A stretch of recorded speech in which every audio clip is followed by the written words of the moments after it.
বাংলাদেশ জাতীয়তাবাদী দল বিএনপির ৪৭তম প্রতিষ্ঠাবার্ষিকী আজ। এ উপলক্ষে ৬ দিনের কর্মসূচি নিয়েছে দলটি। এর মধ্যে রয়েছে আলোচনা সভা, র্যালি, দোয়া মাহফিল।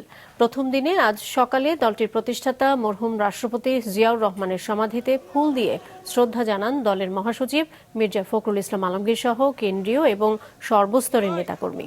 মির্জা ফখরুল ইসলাম আলমগীর বলেন, আজকের দিনটি দেশের জন্য গুরুত্বপূর্ণ, কারণ বিএনপি প্রতিষ্ঠার মাধ্যমে একদলীয় শাসন থেকে বহুদলীয় গণতন্ত্রে রূপান্তর করেছিলেন রাষ্ট্রপতি জিয়াউর রহমান। আগামী নির্বাচন প্রসঙ্গে তিনি বলেন, এটা নিয়ে ষড়যন্ত্র চলছে।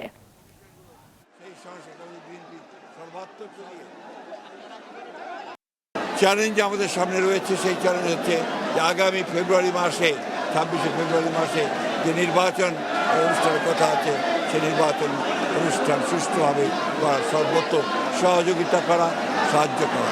যে সংস্কার কমিশনগুলো, সেই সংস্কার কমিশন বিএনপি সর্বাত্মক সহযোগিতা করেছে এবং বিএনপির ৩১ দফা কর্মসূচি প্রবর্তনের মধ্যে দিয়ে বাংলাদেশের রাজনীতিতে সম্পূর্ণ আমূল একটি পরিবর্তন বা আনার ব্যবস্থা করেছে।